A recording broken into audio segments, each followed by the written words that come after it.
So today in the Reading Corner, I'm delighted to be welcoming David Olusoga.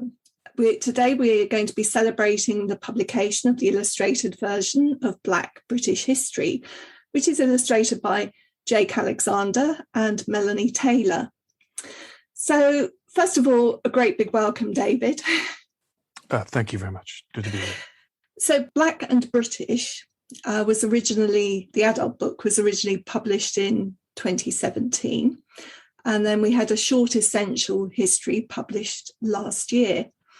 And as you point out in your adult book, this is not the first book about Black British history. We recently had, for example, Professor Hakeem Addy on this podcast.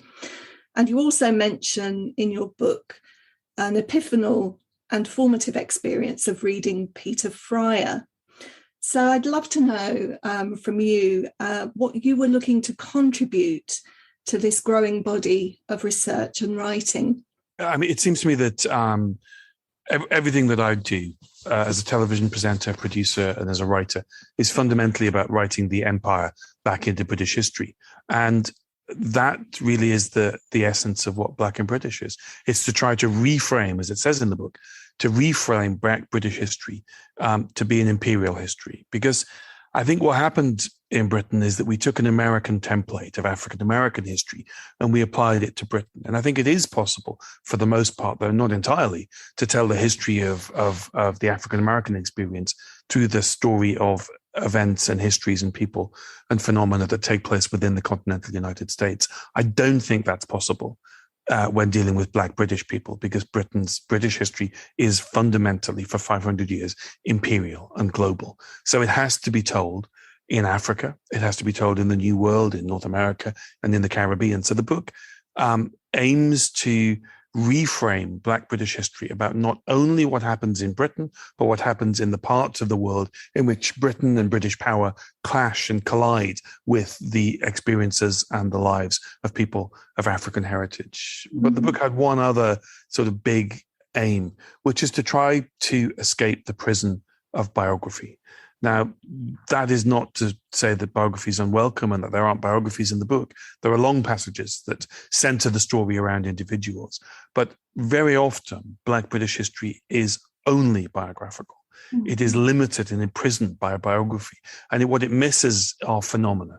What it misses are economics. It misses forces that are not experienced through the lives of individuals. And it also, I think, there's a risk of distortion because, to take, for example, the Black Georgian population, those whom we know about were those who are literate, who are essentially, by the very dint of the fact that they are literate, a minority and unusual for that regard.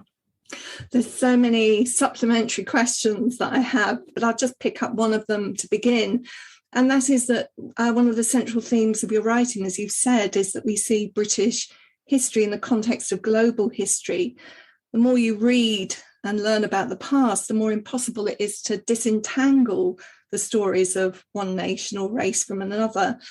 And that can feel overwhelming. So coming at this from the perspective of a school teacher, and in particular a primary school teacher, we have to think about the best starting points. And I'm interested to know what your thoughts are about that. Well, when I talk, and I talk in lots of schools, when I talk to young people about empire, not just the British Empire, but imperialism as a force that made the world that we live in today, what I tend to do is I tend to talk about their daily lives and the things that they encounter, the language they use, the food that they eat, the words and the phrases and the names of buildings, of streets, and to try to reference their own experiences within the wider story of empire, because all of us, every day of our lives, are engaged in phenomena that are the result of the age of empire. For example, most of us will use a word that comes from the Nahuatl language of the Azteca people. So when we say tomato or tobacco or chocolate, we are using Nahuatl words because all of those did not exist outside of the Americas before the end of the 15th century. So all our lives are just saturated in products and cultures and cuisines and language and words that come from the age of empire. So I think once you can start pointing this out, that it's all around us, the imperial story, the product of empire, I think it's easier to relate to. So in the preface to your adult book, you talk about the lost history because Black experience wasn't recorded. You've obviously done a very good job of uncovering some of those lost stories. But as you've already said in this podcast, by their very nature, some of them are uncommon experiences. When we think about Equiano or Sarah Forbes Bonetta or William Tull or Mary Seacole, they all did extraordinary things. As a historian, I'm just interested how you go about recovering the stories that have been lost. And will we ever know the stories of ordinary Black people living in Britain in the past? Well, I mean, there's new discoveries all the time. There are historians like Caroline Bressi who, I mean, do remarkable archival work, scouring documents, newspapers, other sources to try to find fragments of the lives of lost people of colour in Britain's story. But I think, there is, part of the job to me, I think, of being an historian is to come to terms with the difficult fact that some things are unknowable. Again, I think, the place where that frustration is deepest for people who study Black British history is what we know and what we don't know about the Black Georgian population. We don't know their numbers. We don't really know whether they formed discrete communities. We don't really know where they lived, where they congregated, particularly in London. We get snatches, really tantalizing, almost teasing fragments of their lives and their social lives through the diaries of some, through the newspaper reports of others.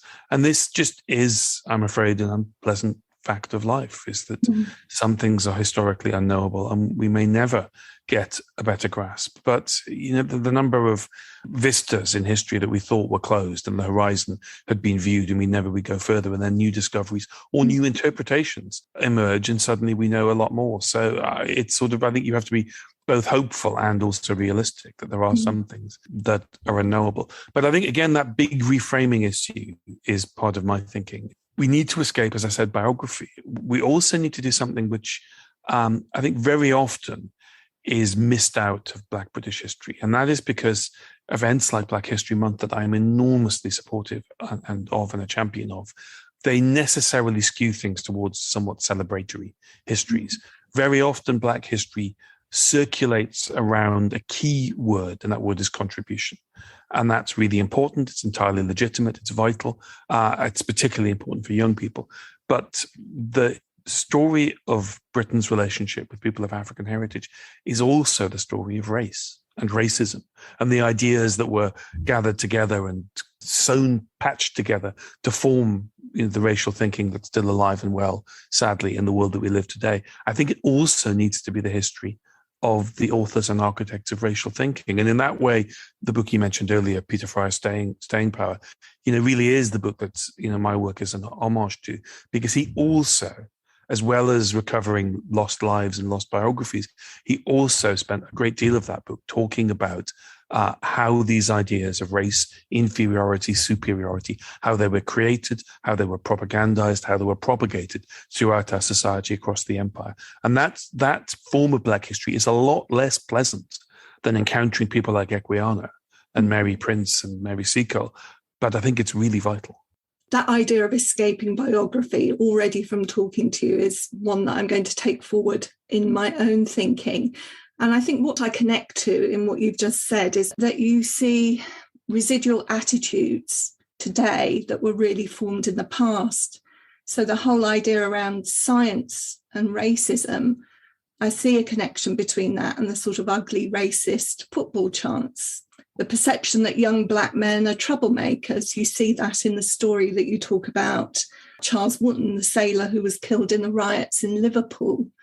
So this to me seems much more important than just the vignettes of their lives.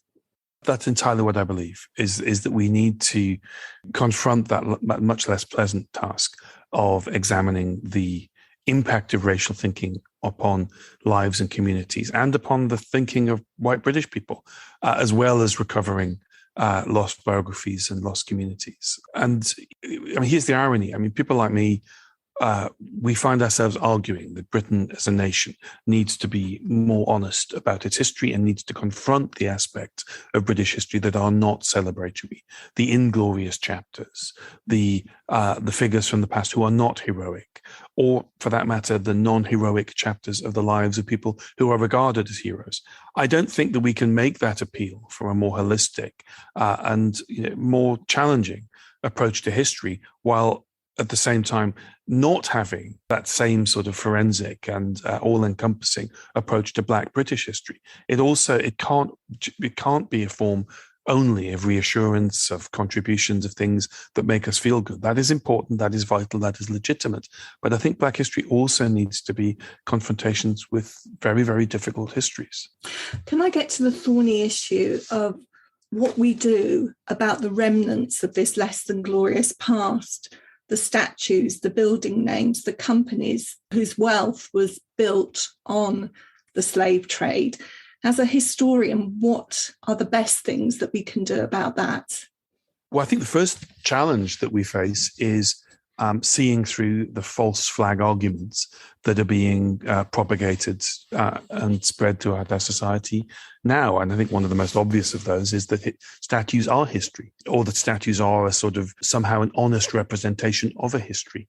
Not only are statues, for the most part, not an honest representation of history, statues are incapable of performing that function. This idea that statues represent history, and that they represent the views of people at the time when those statues are erected, that's demonstrably untrue. It's also very often untrue that the statues are historically proximate in any way to the events that they pertain to record or to celebrate.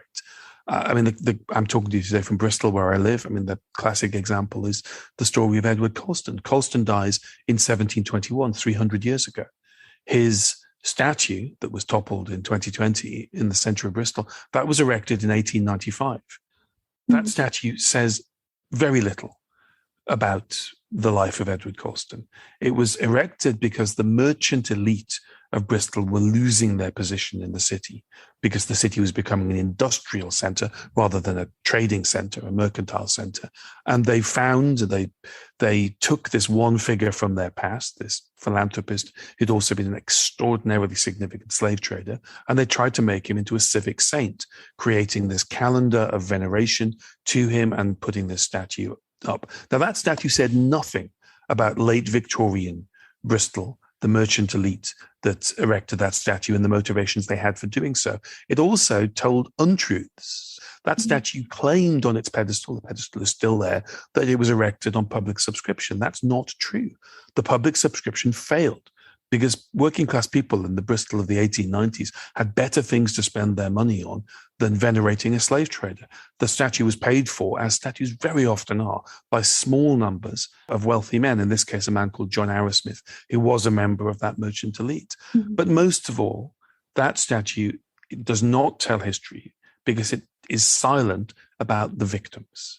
All the statue talks about is philanthropy. It doesn't talk about where the source of the money came from. And in his case, much of that money came from the slave trade. He was deputy governor of the Royal Africa Company, and in his time involved in that company as deputy governor, as a shareholder, 84,000 approximately people were enslaved and 19,000 people died. They died in the bellies of British slave ships. The statue says nothing about this. So in order to talk about the relics of history, we need to recognize that statues are not relics of the history for the most part that they pertain or they claim to represent. I mean, another example, if I may very briefly, the statue of Clive of India outside the Foreign Office. That statue was erected in 1907. Robert Clive killed himself, committed suicide in 1774. Robert Clive was one of the most controversial, one of the most hated men of his time. The statue says nothing about the attitudes of 1770s Britain towards Robert Clive, and says a lot about the ambitions of early 20th century imperialists to create a new fake history of company rule in India for their own political purposes. All of that is invisible in that statue because statues cannot, do not, and were never intended to tell history. So recognizing the falsehoods of these culture war arguments is the first step into thinking about the legacy of these objects, because they do not and are not history. And what about, say, companies that have hundreds of years later and yet their wealth sugar companies, for instance? The question about companies is really interesting because for the most part, politicians aren't involved. And this debate has not been conscripted into a culture war of division and dissimulation. I think there's amazing progress. Because what is happening across Britain and America and increasingly in other countries is companies are looking into their history and are facing facts that have been buried for decades, sometimes for centuries. So Lloyd's of London is currently engaged in a piece of archival research to look at the documents and the objects that it holds in its collection that show its involvement in the Atlantic slave trade. Lloyd's, as an insurance broker, was heavily involved in the insurance of slave ships. The brewer Green King engaged in similar research recently. The charity, the Roundtree Foundation, the 4 charities under that umbrella, have earlier this year published research into their backgrounds. And a few weeks ago, I was contacted by historians asking me to sit on a board for another company with an extremely dark history, who's embarking upon exactly the same work. And some of these companies, and this is true also for universities like Glasgow universities, are, when those results come in, when that research shows those connections to slavery, to empire, to extractive capitalism, to the violence of empire, they engage in forms of restorative justice. So I think what you're seeing is two, in some ways, connected stories about the wealth of empire and then the misrepresentation of empire and slavery through the memorial landscape. One being distorted by politicians, the other, because it's taking place within the commercial private world, actually far, far more productive and honest and, I think, progressive. I think one of the other things that I wanted to pick up that as a teacher strikes me as really important. You write in your books about Britain now being a place of mixed heritage. We're living in a time when families include people of different ethnicities, different colours, and it's important that we think very carefully then about how we present history to our children. It seems to me that we need some more thoughtful and authoritative guidance on positive ways to teach Black history. I think there's a real demand, and I think we're seeing progress on this for both the publishing industry and the educational, the textbook industry, the organizations that produce lesson plans to take a lead here. I'm involved in producing some lesson plans with my older sister, who's a doctor of education at the University of Sheffield, and others are engaged in trying to produce resources, because I think we have to remember that teachers themselves, like everybody else, have been brought up in a country that's not engaged with these histories. None of this history was taught in my school. If I had not become an historian, if I had not gone looking for these histories, I would know nothing about them. So I think we're starting from a pretty low base, where the background level of knowledge are so low that we're sort of starting from the ground up, and it's extremely difficult. And even when the will is there, the knowledge often isn't. I would just like to turn my attention very briefly, if I can, to publishing itself. And I know that you've been involved in something called the Black Writers Guild, because part of the way in which we come to learn about history is through the things that we read.